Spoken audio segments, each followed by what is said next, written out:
Jesus died for somebody's sins, but not mine. Those 7 words, spoken in a voice rough as gravel and holy as prayer, announced the arrival of Patti Smith in 1975. Not a singer, not quite a poet, something entirely new. A prophet in second-hand clothes, holding a guitar like a weapon and wielding words like they could change the world. Because they could. Because she did. Patti Smith didn't just break rules. She ignored them completely, as if they existed in a different universe that had nothing to do with her. She walked onto stages in men's clothes, her hair tangled, her face bare, and declared herself an artist. Not a female artist, not a girl trying to make it in a man's world, just an artist, pure, uncompromising, free. And we believed her, because she believed herself first. Patricia Lee Smith was born in Chicago in 1940 and grew up in rural New Jersey, the eldest of 4 children in a working-class family. Her father worked in a factory. Her mother was a waitress. They had no money, but they had books, poetry, music. The radio bringing in signals from another world where art mattered more than anything. Young Patti was strange, skinny, awkward, too smart for her own good. She read Rimbaud and Blake and believed them when they said the poet was a seer, someone who could perceive realities invisible to ordinary eyes. She believed in transformation through art. She believed in ecstasy and vision and the power of words to crack open the universe. She also believed she was ugly, too tall, too thin, too boyish. The other girls had curves and knew how to use them. Patti had angles and edges and a hunger for something she couldn't name. She got pregnant at 19, gave the baby up for adoption, and left New Jersey for New York City with $7 in her pocket and nothing to lose.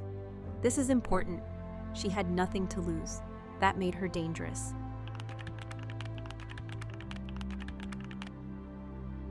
When Patti Smith arrived in Manhattan in the late 60s, the city was broke, dangerous, and absolutely electric.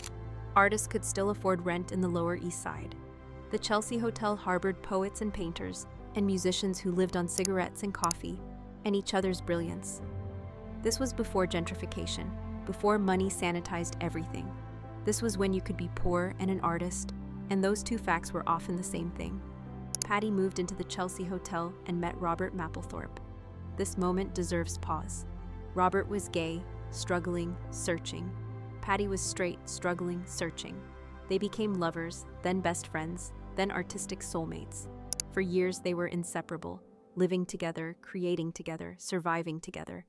He photographed her constantly. She wrote about him constantly. They made each other real. The photographs Robert took of Patti in those early years show someone becoming herself. The androgyny, the intensity, the refusal to perform conventional femininity. She wore men's white shirts and black blazers. She cut her hair short. She looked like a 19th century poet reincarnated as a 20th century rock star. She looked like nobody else. And she was writing poetry that sounded like music, prose that read like prayer. She performed her work at St. Mark's Church, the epicenter of New York's poetry scene, speaking her words with a rhythm and intensity that felt closer to rock and roll than academic verse. She didn't read her poetry, she inhabited it, channeled it, let it use her as a conduit for something larger. People noticed. Allen Ginsberg noticed. William Burroughs noticed. The underground art scene recognized one of their own, but Patti wanted more than the underground. She wanted to take poetry to the people who needed it most. The kids, the outsiders, the freaks who felt too much and didn't fit anywhere. Rock and roll was the way to reach them. By 1974, Patti had formed a band. She called it the Patti Smith Group. They rehearsed in a loft, played at CBGB, the Bowery dive bar that would become the birthplace of punk. Television was there, the Ramones, Blondie, Talking Heads, all of them young and raw and furious, making music that rejected everything mainstream rock had become, bloated, corporate, boring. But Patti was different from the others. She brought poetry into it, literature, history. She'd launch into a song and then spiral off into spoken word passages about Rimbaud or Jimi Hendrix or Joan of Arc. Her performances were unpredictable, dangerous, ecstatic. You never knew if she'd finish the song or ascend into some kind of shamanic trance and speak in tongues. She covered rock standards and made them hers. Gloria by them became Gloria in excelsis Deo, transformed by that opening line about Jesus and sins. She took a garage rock song about chasing a girl and turned it into a spiritual manifesto. That was Patti's gift. Everything she touched became holy. Everything became art. Her guitar player, Lenny Kaye, understood what they were creating. He'd compiled an album called Nuggets that collected 60s garage rock, preserving that raw amateur spirit before corporate rock smoothed all the edges. He knew Patti was doing something similar, reclaiming rock and roll's primal power, its connection to poetry and rebellion and transformation. Then John Cale, founding member of the Velvet Underground, agreed to produce her first album. The budget was minimal. The recording time was limited. They recorded most songs in 1 or 2 takes. What they captured was lightning. Horses was released in November 1975. The cover is iconic. Robert Mapplethorpe's photograph of Patti in a white shirt and black jacket, hair tousled, staring directly into the camera with an expression of absolute confidence. She looks like a beatnik prince. She looks like the future. The album opens with Gloria and that blasphemous declaration. Then comes Redondo Beach, a ballad about a drowned lover that sounds like reggae filtered through New York poetry. Birdland takes a story about a boy who believes his dead father is coming back in a UFO and turns it into a 9-minute jazz rock odyssey. Free Money dreams of escape from poverty through a lottery ticket. Kimberly celebrates her sister. Break It Up resurrects Jim Morrison. Land tells the story of a boy named Johnny in a dream logic narrative that collapses time and space. And finally, Elegy, a spare, mournful instrumental dedicated to Jimi Hendrix, ending the album with something like grace. Critics didn't know what to make of it.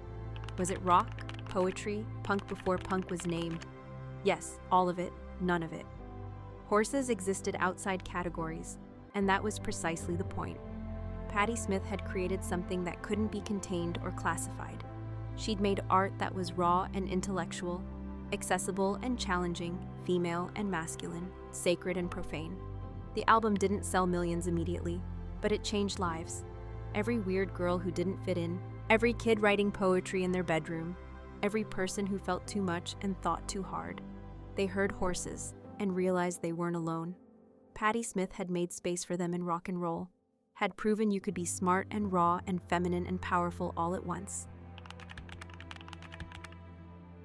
For 3 years, Patti Smith was unstoppable. 3 albums, constant touring, growing fame.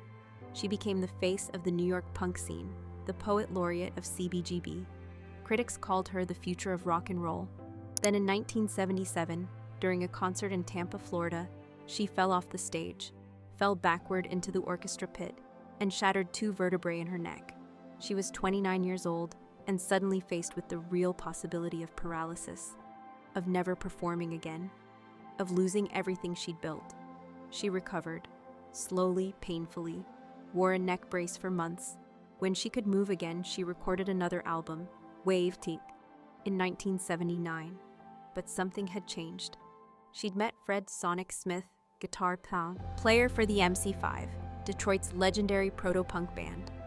They fell in love, got married, and in 1980, at the height of her fame, Patti Smith retired from music.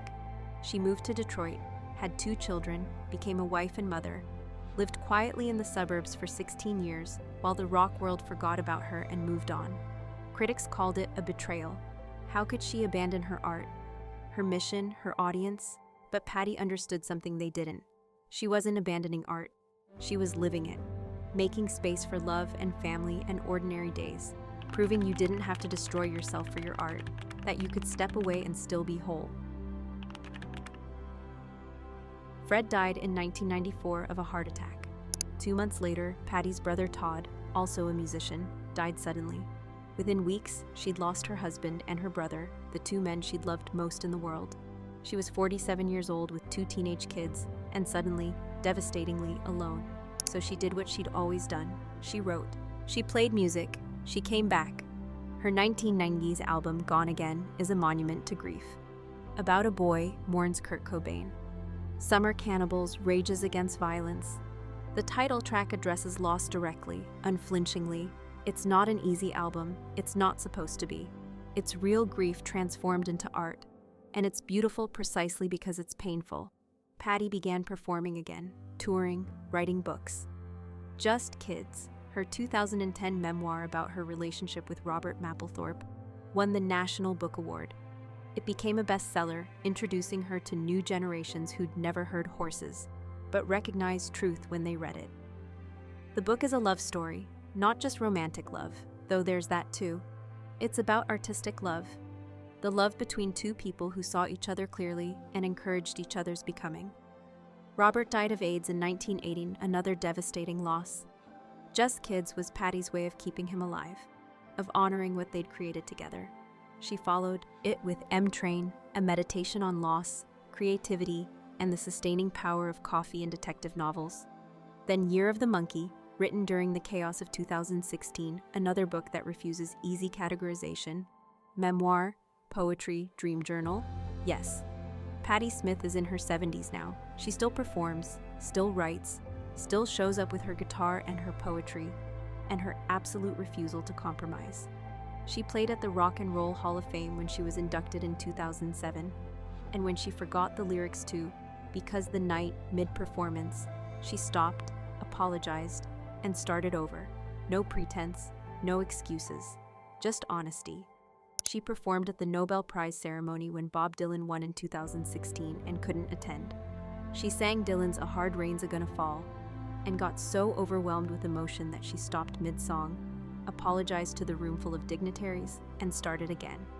Later, she said she'd been thinking about climate change, about the world's suffering, and it had overtaken her. The moment was more powerful for its imperfection. That's Patti, always honest, always human, never hiding behind polish or perfection.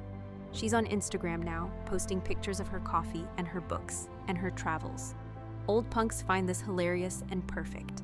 She captions photos with poetry and references to obscure literature. She posts about climate change and social justice. She uses social media like she uses everything else, as a tool for connection, for art, for bearing witness to the world. Young artists discover her constantly. They find horses and have their minds blown. They read Just Kids and realize artistic partnership is possible. They see her perform and understand that you can age without diminishing, that wisdom and fire aren't mutually exclusive. Patti Smith proved you could be a woman in rock and roll without performing conventional femininity, without sex appeal, without making yourself small or soft or palatable. She proved you could be intellectual and accessible, spiritual without being religious, tough without being cruel. She proved you could leave and come back, could prioritize family without sacrificing art, could survive devastating losses and keep creating, could age with grace and fire intact, could be a grandmother and still be punk as hell. Most importantly, she proved that art and life aren't separate, that how you live is the art, that integrity matters more than fame, that you can refuse the spotlight and still illuminate the world. Every woman who picks up a guitar and doesn't apologize for taking up space, that's Patti's legacy. Every poet who performs their work with passion instead of academic distance, that's her influence. Every artist who chooses authenticity over commercial appeal, who risks failure rather than compromise vision, who believes in transformation through art, they're all walking the path Patti cleared. She took poetry out of the academy and into the clubs. She brought literature into rock and roll. She showed us that punk wasn't just about anger or speed or volume. It was about truth, freedom, the courage to be exactly who you are, regardless of what anyone thinks. Jesus died for somebody's sins, but not mine. That line still resonates almost 50 years later because it's still radical. The idea that you're responsible for your own salvation, that you don't need anyone's permission to be who you are, that you can reject everything handed to you and build something new from nothing but vision and nerve.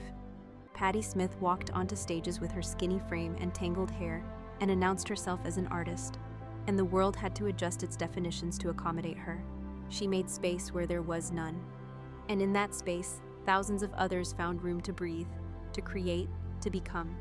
She's still writing, still performing, still believing that art can save us, that poetry matters, that the revolution isn't coming, it's here in every moment. We choose authenticity over conformity, courage over fear, creation over consumption.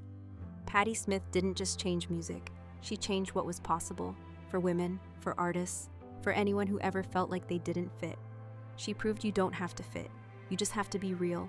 And she's still here, still making art, still showing us how it's done, not from a pedestal, but from the ground, right beside us, with her coffee and her books and her guitar. Still believing in the power of words to crack open the world and let the light pour in. That's the revolution, and it's far from over.